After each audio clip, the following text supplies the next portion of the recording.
Bonjour à tous. Dans cette vidéo, nous allons continuer la suite de notre catalogue par la création de brides et des vannes. Commençons par les brides. Vous pouvez voir ici une image du résultat à obtenir avec les paramètres à utiliser ainsi que les dimensions pour une série en 150 livres pour les diamètres nominaux de 15 mm à 600 en accord avec la norme ASME B165. Lancez le module Paragon de E3D. Dans l'Explorer, sélectionnez le catalogue que nous avons déjà créé. Ensuite, créez une section pour les types flange, le nommer A-flange, mettre le purpose à pipe et une description si besoin et valider par OK. Création de la catégorie.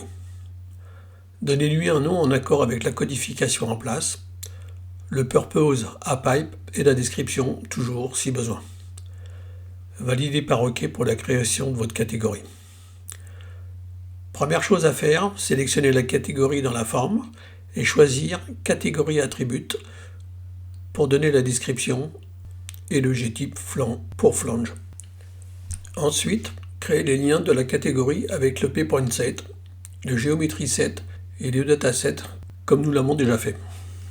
Validez par le bouton Apply et le bouton Back. Création des paramètres. Sélectionnez le dataset dans la forme. Sélectionnez le premier paramètre dans la forme et changez l'attribut key en abord. Mettre une description. Dans le type, sélectionnez bord. Je valide ce premier paramètre avec le bouton Apply. Créez les paramètres suivants en cliquant sur le bouton New. Changez les informations pour le key, la description et les tubes de données suivant le tableau ci-dessus.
Ensuite, sélectionnez l'élément catégorie en haut à gauche de la forme. Dans le premier composant, en bas, modifiez le nom, le G-type par flanc et je remplis les paramètres. Utilisez le tableau de la norme pour trouver les valeurs.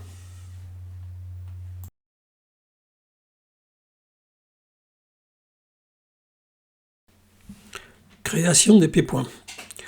Nous allons créer un premier P-point, axial P-point ou PT-axe, que l'on va laisser à l'origine. On met 1 pour le number, paramètre 3 pour la connexion, RPro abord pour l'attribut bord et -x pour la direction. On valide par Apply. On fait une copie de ce P-point, on change le number en 2, param 4 pour la connexion et x pour la direction et pour la distance la somme des propriétés FLLE et RFTH, voir le dessin à gauche. Création de la géométrie. Création d'un cylindre pour la face surélevée.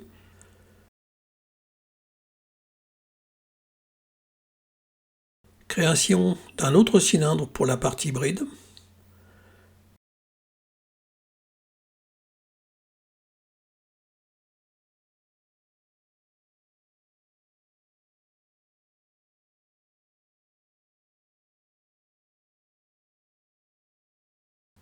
Ensuite, création d'un cône pour la partie arrière de la bride. Ne pas oublier les paramètres d'insulation. Pour ce cône, je valide aussi la case Centerline Flag en partie basse pour qu'il soit visible dans les deux modes. Et enfin, création de la géométrie en mode Centerline.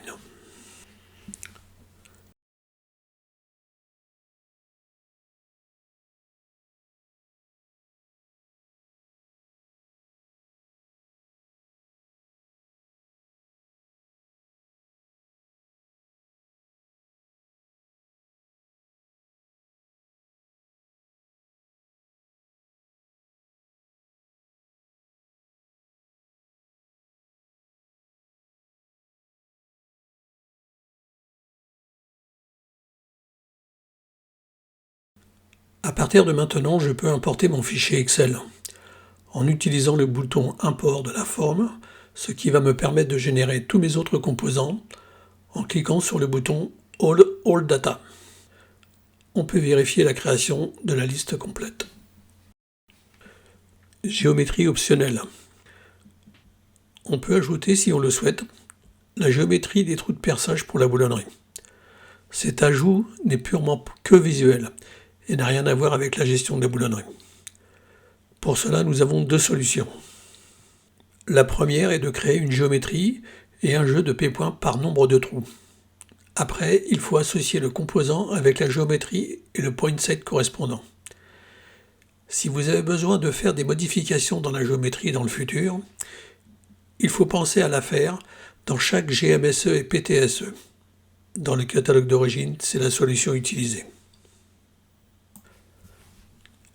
La deuxième solution est d'avoir une géométrie avec le maximum de trous qu'il y a dans la catégorie. Dans notre cas, 20. Ensuite, les positionner en fonction du composant, même s'il y a plusieurs trous au même endroit. Je choisis cette deuxième solution. Ajoutons les paramètres supplémentaires pour cette option. 1 pour le nombre de trous, NBLT.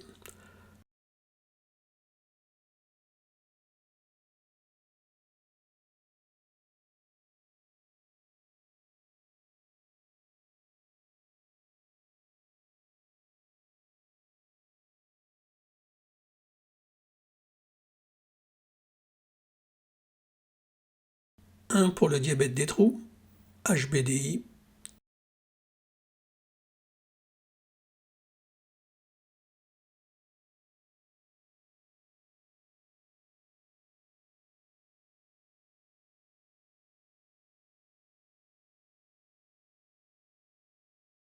Et un pour le diamètre de cercle d'implantation, BOPC.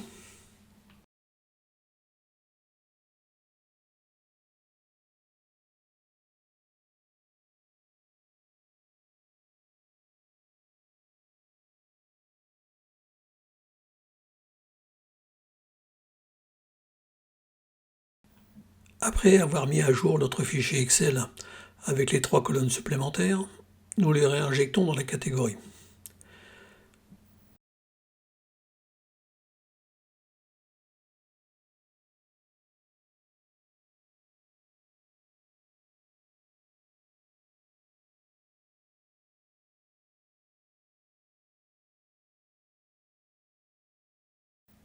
Dans les paramètres, nous allons ajouter une expression pour calculer l'angle entre chaque perçage pour la boulonnerie. Pour cela, on va utiliser le bouton New en partie basse de la forme. On met la description, Bolt Angle, le code BOAN, on choisit Expression dans la liste des définitions, on prend le type angle, et dans le champ expression, on met 360 divisé par RPRO NBLT et on valide par Apply. Maintenant, on va ajouter des p-points pour positionner les trous dans la bride. On va mettre un Cartesian Point qui se caractérise par une direction et une position en X, Y et Z. Je commence par le numéro 21. Il est très fortement conseillé de garder les 10 premiers numéros pour la partie connexion. On le rend not visible car ils n'ont aucun intérêt dans la partie 3D. Je laisse vide les champs connexion de type et bord. Je mets la direction à -X et le PZ axis à Z. Je donne les positions X, Y et Z en accord avec le dessin sur la gauche. Pour la suite, je fais une copie du précédent et je modifie le numéro et les positions en Y et Z. À la fin, je dois avoir 20 p-points supplémentaires, autant que le maximum de trous dans ma catégorie. Je peux les visualiser et les vérifier en cochant la case p-point au-dessus de la vue.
La dernière phase est de créer la géométrie des trous.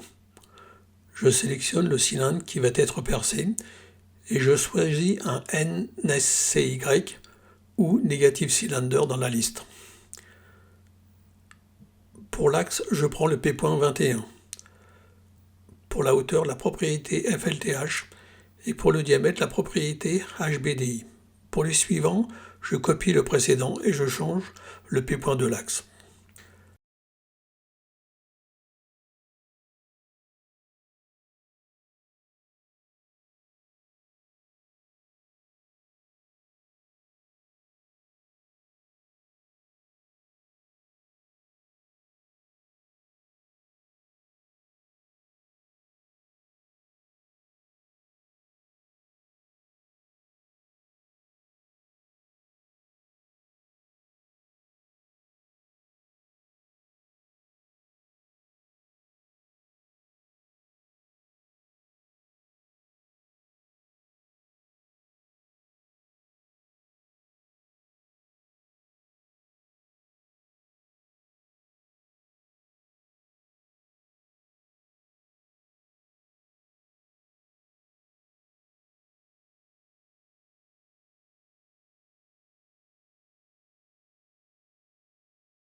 Voilà, j'en ai fini pour l'instant avec nos brides.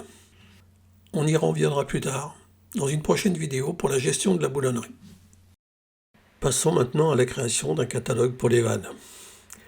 On va partir avec la norme API 600 et ASME BSS 10, ainsi que du catalogue VLAN, comme exemple dimensionnel.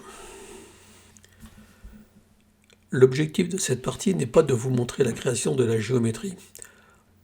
On vient d'en faire plusieurs exemples, mais de vous faire voir comment utiliser certains attributs sur le composant pour modifier sa géométrie dans le modèle 3D. Sur notre van, nous avons défini la distance face to face en accord avec la norme. Dans certains cas, vous aurez besoin de changer cette distance. Dans notre cas, j'ai un attribut qui s'appelle Design Face to Face pour pouvoir donner une valeur. Si cette distance est supérieure à celle par défaut, alors la longueur de la vanne est augmentée. Pour la hauteur de l'opérateur, j'ai une valeur par défaut. Et si je mets une valeur supérieure dans l'attribut height, alors la position du volant est modifiée.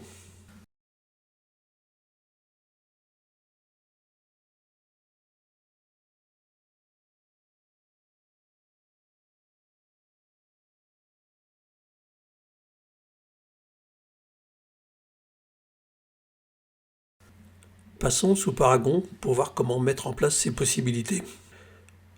Pour vous éviter une laborieuse création de catégorie, je vous ai mis un lien pour récupérer une macro pour la création de cette dernière. Se mettre sur le kata des American Fitting et faire un glisser-déposer du fichier getValve.pml-mac dans la ligne de commande.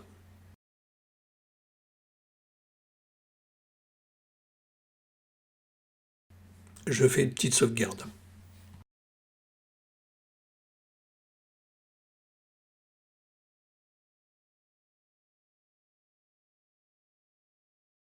Maintenant, on va décortiquer notre catégorie. Je vérifie les attributs, les liens PPoint set, geob-set et dataset, le générique type en valve et la description. Passons au dataset. Je vous laisse explorer les 12 paramètres et la première expression qui est identique à celle utilisée pour l'hybride sur la création des trous de boulonnerie.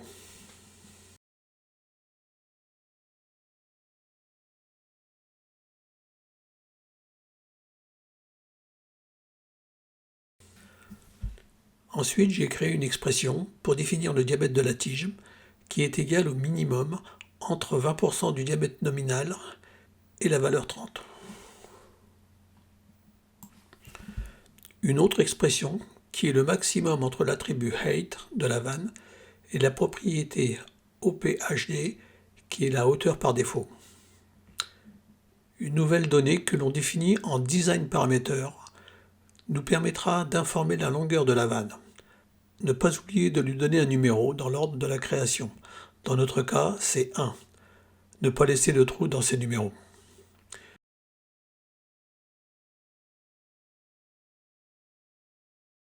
Et la dernière expression, qui sera le maximum entre le design parameter que l'on vient de voir et la hauteur par défaut donnée par la propriété FTFD.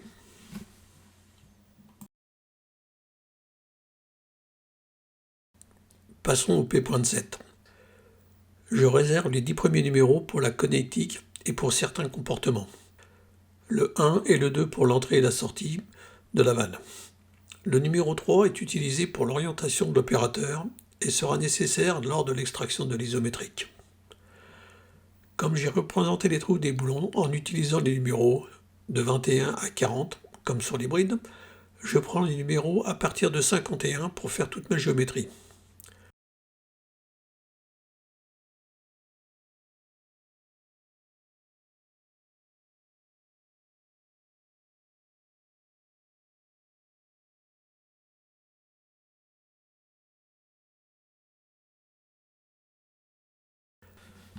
Revenons quelques instants sur le P.1 pour voir l'utilisation du design parameter 1. La distance est égale à la moitié de la valeur FTOF qui elle-même est le maximum entre DFTF, valeur donnée par l'utilisateur, et FTFD qui est la longueur par défaut de la vanne. Faites une pause sur la vidéo pour visualiser le cheminement. Si l'utilisateur entre une valeur plus importante que la longueur par défaut de la vanne, la géométrie du corps s'allonge en fonction de cette donnée. C'est idem pour le point 2. Pour la hauteur de l'opérateur, la philosophie est la même avec les P-points qui caractérisent cette partie de la géométrie. Je vous laisse explorer les P-points qui utilisent la propriété OPHE, exemple les numéros 51, 52, 53, 54 et 55. Dernière étape, la géométrie. Pour cette partie, je ne vais pas faire l'explication primitive par primitive, car cela prendrait beaucoup trop de temps. Je vous laisse découvrir tous ces éléments avec la catégorie que je vous ai fournie. Ne pas oublier la partie centerline.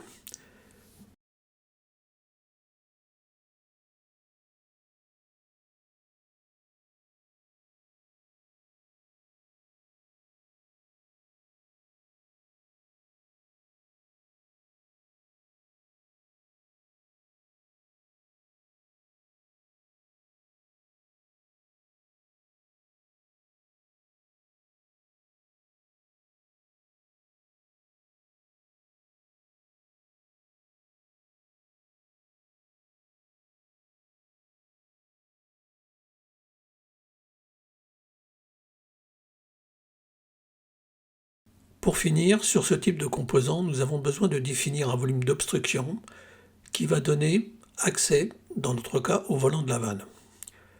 Ce volume va nous permettre de voir si d'autres éléments du modèle ne nous gênent pas pour manipuler ce dernier. Nous allons définir un volume qui dépassera le volant de 250 mm en hauteur et en diamètre. Choisir la partie géométrie et créer un L-seal dans la partie représentation sélectionnée Piping Obstruction. Pour le point de référence, utilisez le P3. Pour la première distance, mettre 0,6 de la propriété FLDI et pour la seconde, mettre la propriété OPHE plus 250 mm.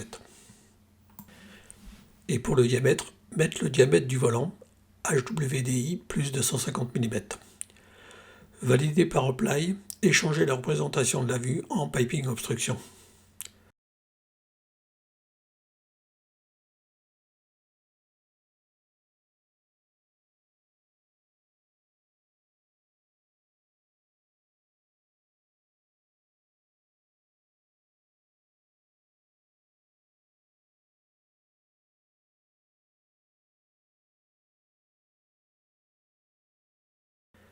Basculer sur la catégorie pour visualiser ou modifier les valeurs des vannes.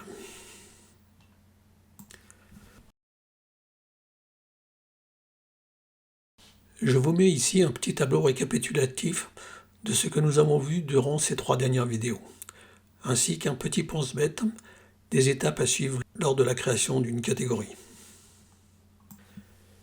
Une autre petite image pour vous montrer ce que nous avons vu en vert et ce qu'il nous reste à voir ensemble. Cette vidéo sera la dernière pour la partie graphique d'un catalogue. Dans les prochaines vidéos, nous allons nous attaquer à la suite de tous les autres éléments nécessaires à la constitution d'un catalogue complet. N'hésitez pas à m'envoyer vos commentaires et vos questions si les choses ne sont pas très claires. Encore merci de votre attention et à bientôt.